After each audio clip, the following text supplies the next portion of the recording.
Congratulations, you've unlocked Grateful for the Dead. We're grateful that you're here. We're grateful that we can do this show together, Joe, right? This is the second episode after we just did the opening number, Hell in a Bucket, from the 1987 Silver Stadium concert from the Grateful Dead performing in Rochester, New York, where we are from. So, hmm uh, and that was very nostalgic for us, correct? Yeah, it was a lot of um, memories. Like we were trying to set the stage for this shift in content too. So there's a lot of justification for, or like, hey, why are we doing this? Yeah, so excited to be back with my tie-dye background here, and I'm not used to not having our theme song, right? So I'll just throw this in How for you doing? just because I feel like I need it or something. We got to come up with a theme song for this, right?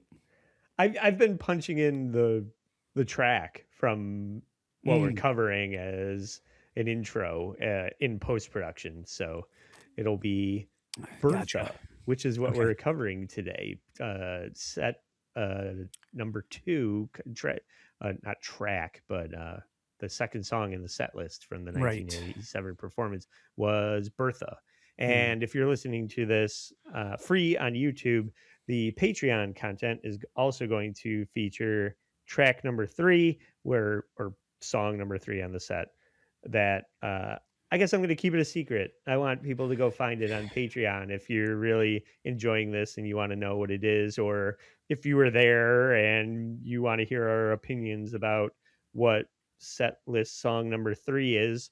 I have a lot to say about it because I actually cover that song in a blues band that I perform with, and we do this song a lot, and I have a lot of thoughts on it. So look forward to that on Patreon. Please check it out if you want to support us at bit.ly/stay sorry. You can join our Patreon for just $3 and hear all about that song. But I liked today, how we did it last week, where Hell in a Bucket ended, and you got like two notes of the next song, and I'm yeah, like, oh, I know what that is. yeah, But right. Maybe we should start teasing things out like that, yeah, setting the table for next week. I like that idea, Joe. A good hmm teaser is never a yeah. bad idea. No, The this is Grateful one of my Dead, and favorite. This is one of my favorite songs. terrible name for a woman, fantastic song. Let's say hmm that up hmm front. But maybe one of the worst names you could ever name a young lady, Yeah, Bertha. Terrible name. this is what It's you right. name like a French bulldog. Mhm. Yeah, this is.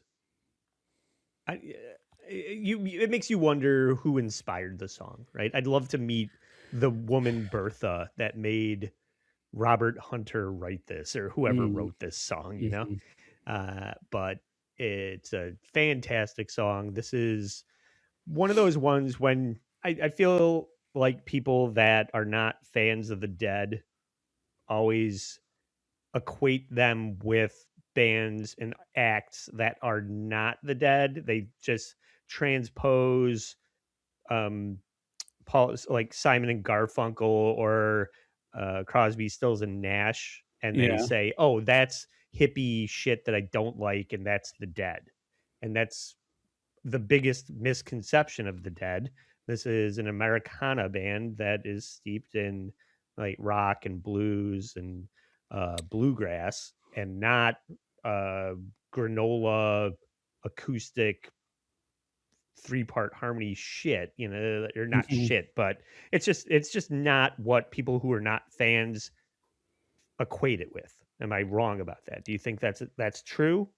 I think that's true. I think, yeah, I think this is the song where it's like, if somebody was just like, I don't like the Grateful Dead, this would be one of the songs you would play to convince them otherwise. I think, Yeah. like, it's just like, listen, it's not everything that you think it might be, right? This would Hmm. be at the top of my list of songs to try and convince somebody to listen to the Grateful Dead. Yeah, 100%.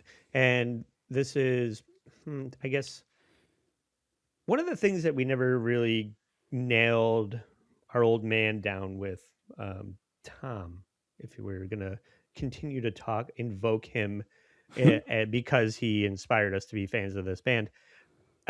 We would a lot of people would constantly ask him, "What's your favorite Dead song?" And he could never answer that because it's more of, well, I'm in the mood to hear this, I'm in the mood to hear that. Mhm. I don't have one favorite answer that will encapsulate such a vast catalog of performances and songs. So I can't answer that question, like what is my one favorite song, which is a good answer for Mhm. a, a band like this. But when you start to boil things down to like a top 10, I think you're right that Bertha is something that represents the band so well. Yeah.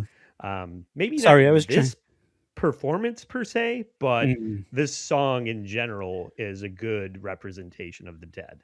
Well, it's funny you say maybe not this performance per se, because I was looking at I'm like, "Oh, well, let's give people a little background." If you don't know, like, I the whole kind of concept, I think we probably talked about this in the last episode, is that we're kind of doing the show to give some people an entry point, like hopefully people who don't know or never really cared about the Grateful Dead find this and dive deeper, right? Like we're not saying, Hmm. hey, we're experts or anything like that. And we're also saying, hey, there's things that we don't actually love about this, or, it's a fascinating scene and something fascinating to discuss, right? Yeah, and Um, the last episode we did get some comments and things about like, oh, you were sort of off base about this. They were actually performing Hell in a Bucket several years leading up to its album release. mm, I think this performance was in July of '87, and yeah, then the album came out shortly after this. But they had been performing Hell in a Bucket and things off of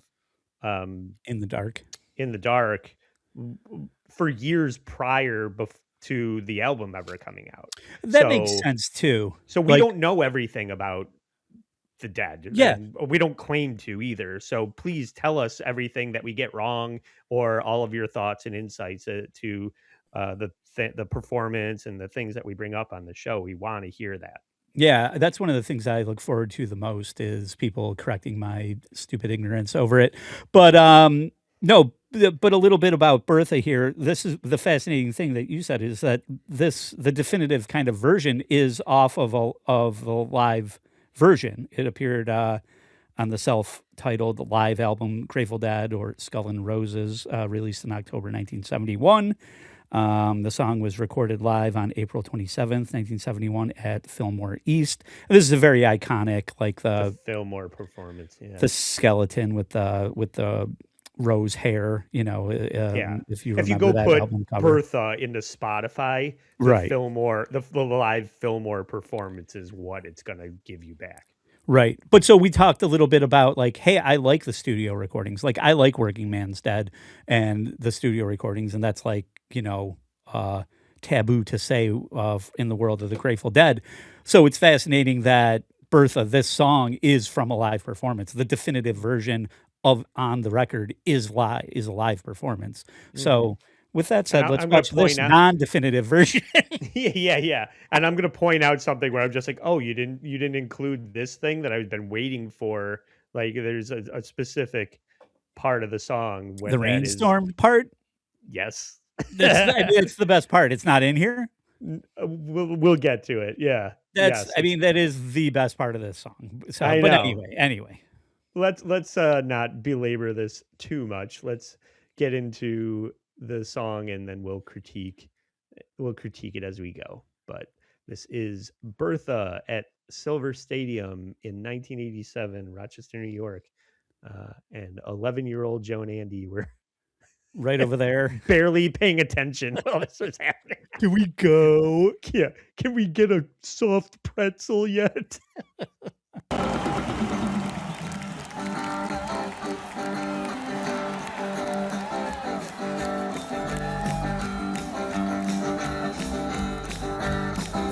I had a hard run, running from your window. I was all that running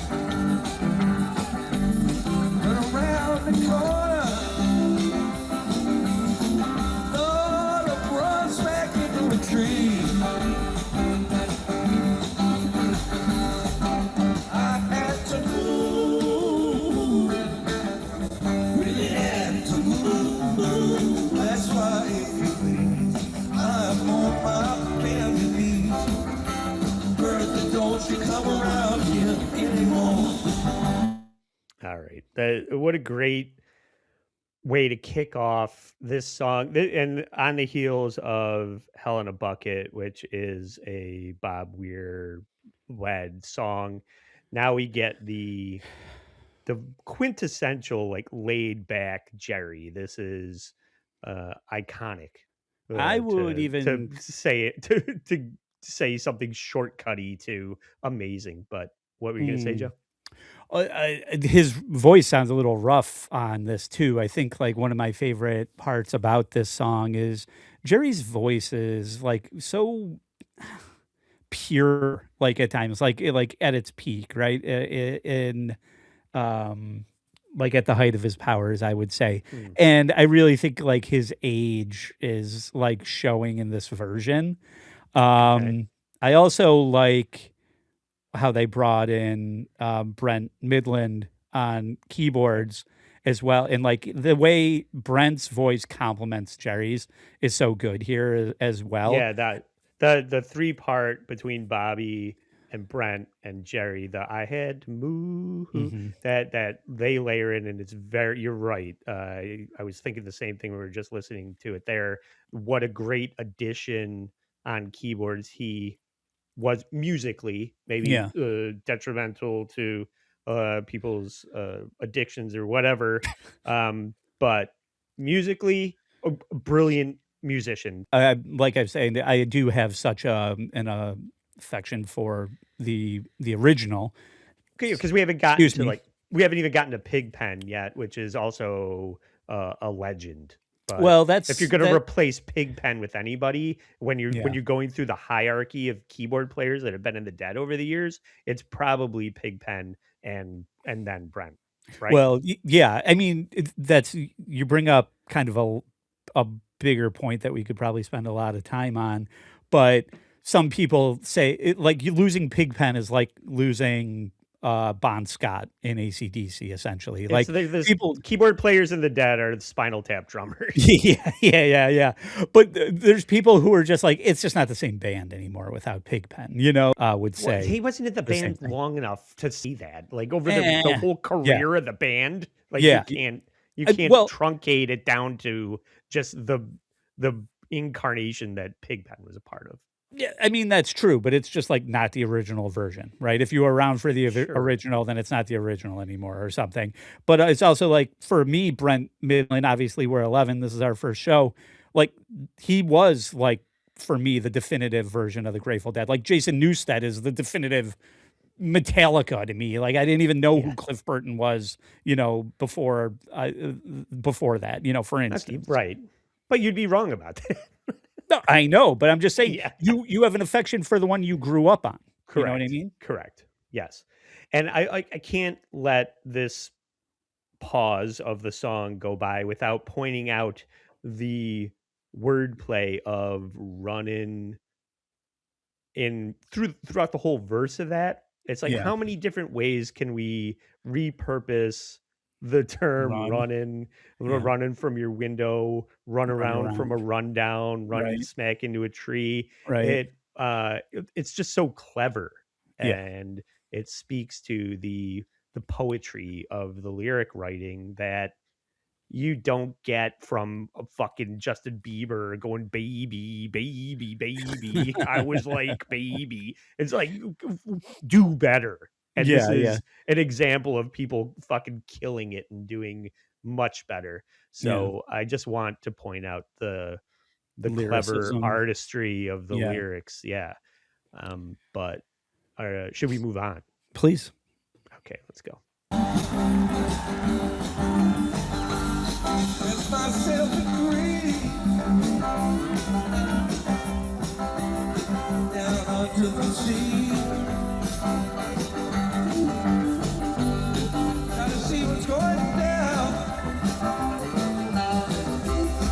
Lord, it reads in the light. Just got to point out the sick fucking Phil Lesh bass run that was happened there. Sorry. Just Yeah.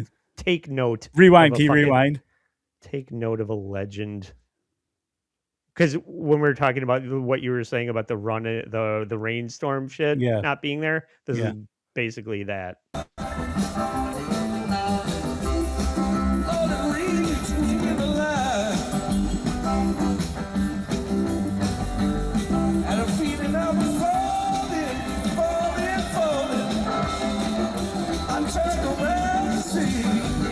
That drum fill is sick. Yeah, California. when I was screen cap recording this, I was keeping an eye on it on Bill and Mickey, and this one they're together, but they are doing their own things. You can Mhm, see Mickey going to the right and Bill going to the left, and mhm, they're making um, a bigger soundscape of the mhm, percussion in this song in particular, as opposed to just being together and nailing it. It's mhm, more exploratory and loose than uh, than maybe Hell in a Bucket, which is less rehearsed or less mm, just a newer song that they haven't played mhm. 100 million times. Is running back to me. I had to move, really had to move. That's why if you please, I'm We'd end on up my singing along to half way. these songs. Yeah, right. Bertha, don't you come around here anymore.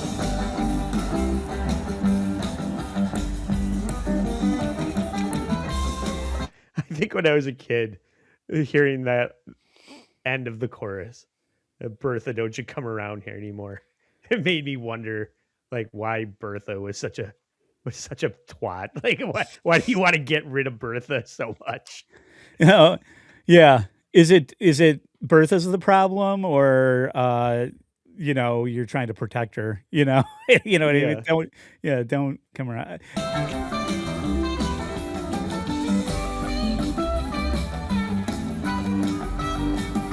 Jerry's rat tail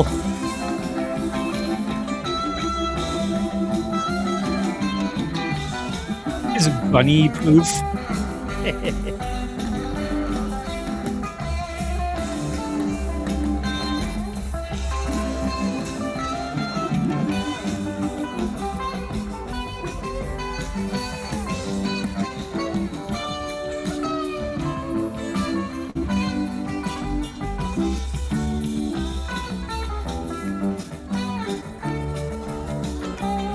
That's weird. That went off. yeah, but that speaks to the improvisation of Yeah, a Jerry Garcia guitar solo. It's because I nothing. really did like it. Yeah, he knows. I mean, that's the thing with scales. Yeah. When you know your scales, you know what will work and what won't work, and you know that as long as you go from here to there, then it's probably going to work out. It's just the Mhm. nature of music theory. So when you have a firm grasp on that, you that's where improv finds a comfort level, Yeah. and it's the difference between writing something rigid and just being in the moment and performing. And we talked a little bit about that last time. I'll try not to bring it up every single time I listen to a Jerry Garcia solo, but what I don't really care for is Bob Weir's performative rhythm playing, where he's just like punctuating everything. It's like, okay, now, It's bam! It's like fucking very. Bob Weir hating. I I already said it. I'm going to continue to say it, and I might eventually change my mind. But and he's not doing a bad job, but Yeah. it's just like, oh, he- I'm going to try and steal some attention away from Jerry by No. just being a little Okay. more performative.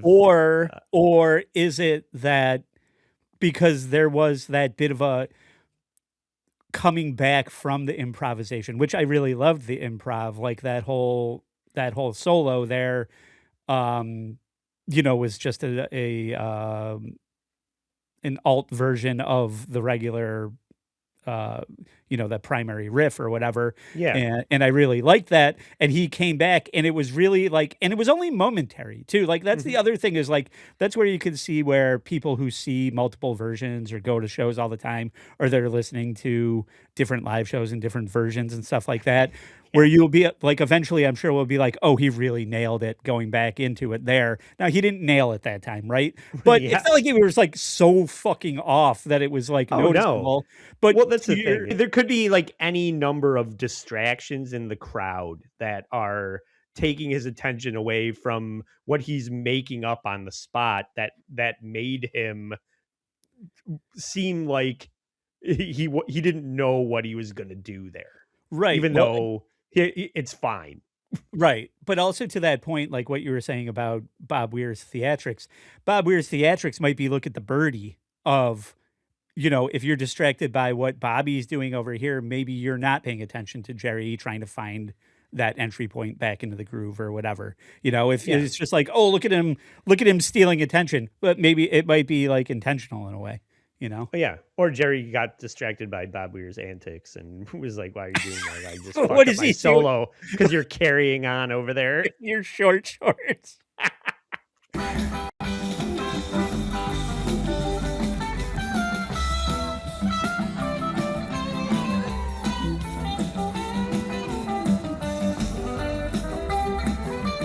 Okay, pause just real quick.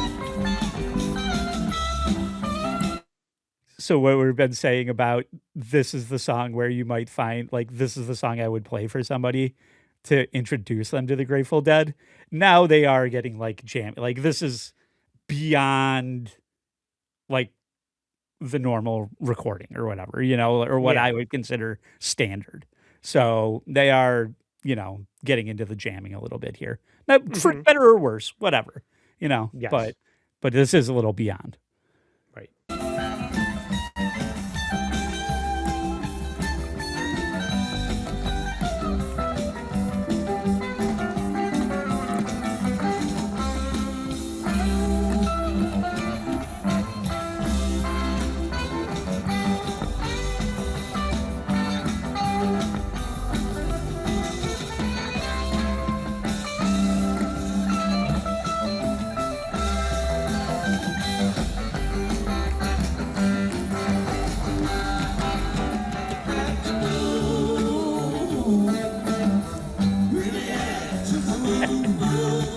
Gosh.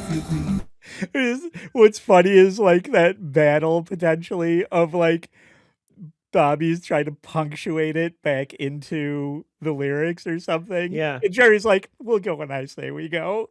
Well, you know what? Now that I've been like pointing it out and saying that it was Yeah. bothersome to me, I do think it is more of a stage performance language that, Yeah.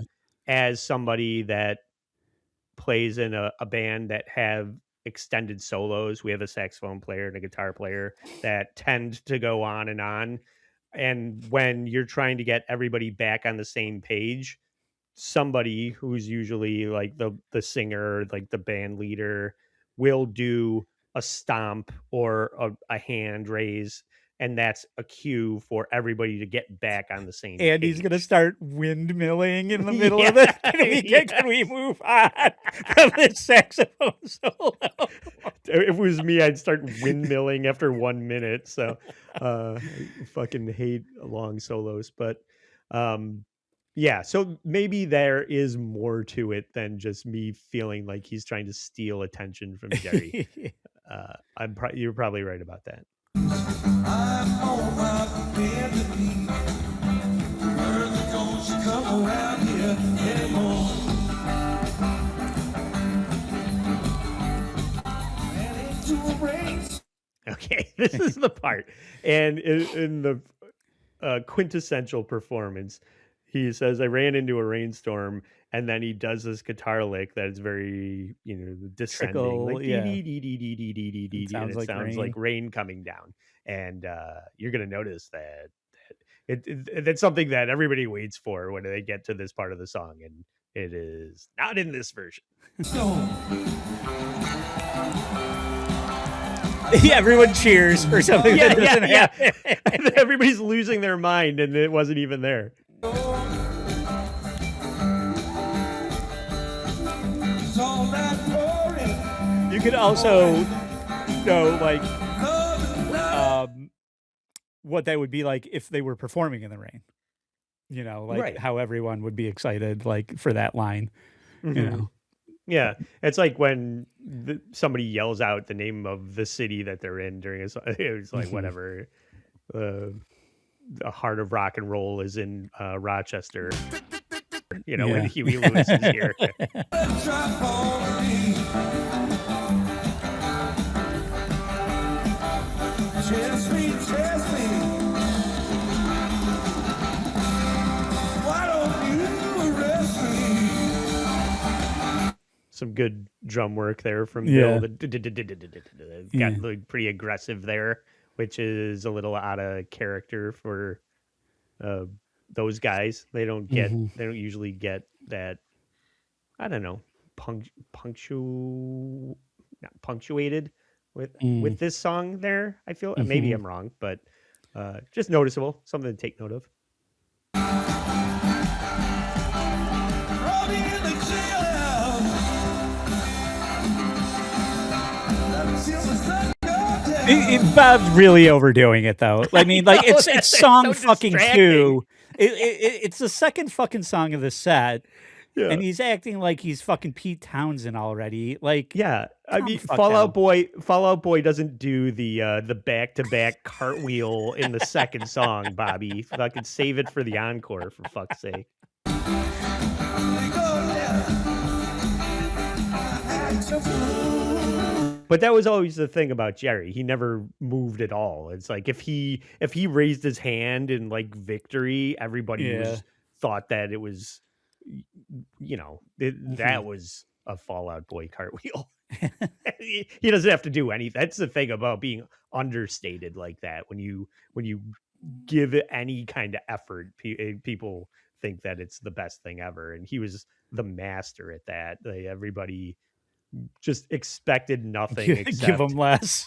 virtuoso guitar playing, and whenever you gave anything more than that, it was a blessing. Really had to. That's why I'm on my bended knees. Don't you come around here anymore. I had to move. Really had to move. That's why it's please. I'm on my bended knees. Bertha, don't you come around here anymore. I had to move. Really had to move. That's why I'm on my bended knees. Bertha, don't you come around here anymore. Anymore.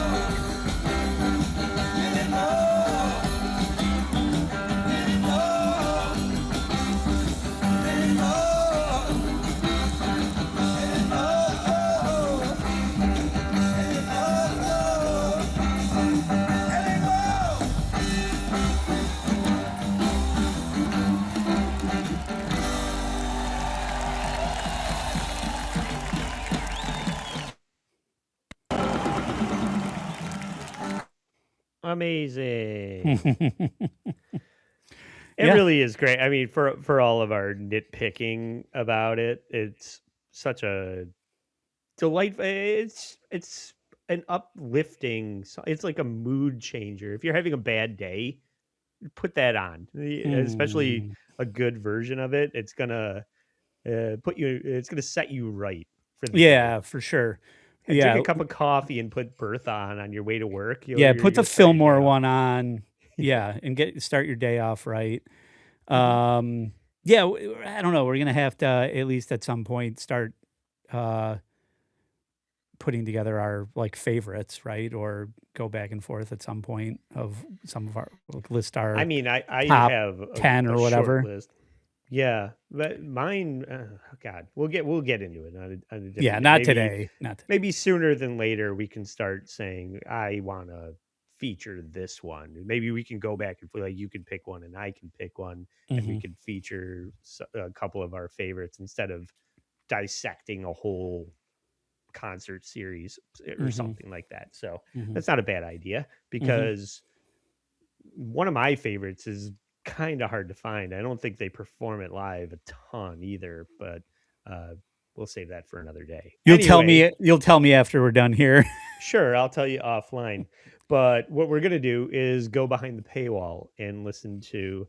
I'll say what it is now, so that if you're listening to this and you want to hear our thoughts on "Walking Blues," which is an old cover that they did as song number 3 on the set list for this, and it's I forget who the original performer is, but it's like whatever Muddy Waters or Robert Johnson. It's a really old like Yeah. ZZ Top covered it. It's classic blues, and they do their own thing with it in a great way. So we're gonna talk about that over on Patreon. If you want to hear more about Grateful for the Dead from Joe Sixpack and I want to encourage everybody to find us over at bit.ly/stay sorry. And for $3, you can find all of our like the other format, the apology, all apologies podcast format existing behind the paywall. And please like and subscribe on YouTube here. Hit the notification bell so you know when we go live. And you can follow us on Instagram so you can see everything that we have coming up next. We'll be doing another episode. Oh, on Sunday, Joe and Nelly are going to be Mhm. doing the show at 10 a.m. live. So look forward to that. And we'll be back with another Yeah. performance of the Grateful Dead at Silver Stadium from 1987 next week. Yeah. Joe, do you have anything else that you would like to plug? No, it's just Nelly and I usually send like 9/11 memes and Yeah, conspiracy things, so we'll probably do some conspiracy thing. hilarious. Yeah. Yeah. And if you want to come see me Some at Building 7 conspiracy. exactly. People that love the Grateful Dead and 9/11 will be sure to tune in on Who Sunday does morning at it? 10 a.m. And if you want to come see me in Las Vegas on April 10th through the 12th at Hackamania, use promo code WATP to save 10% on your ticket there. And if you do that, I would be very grateful. Bertha, don't you come around here anymore.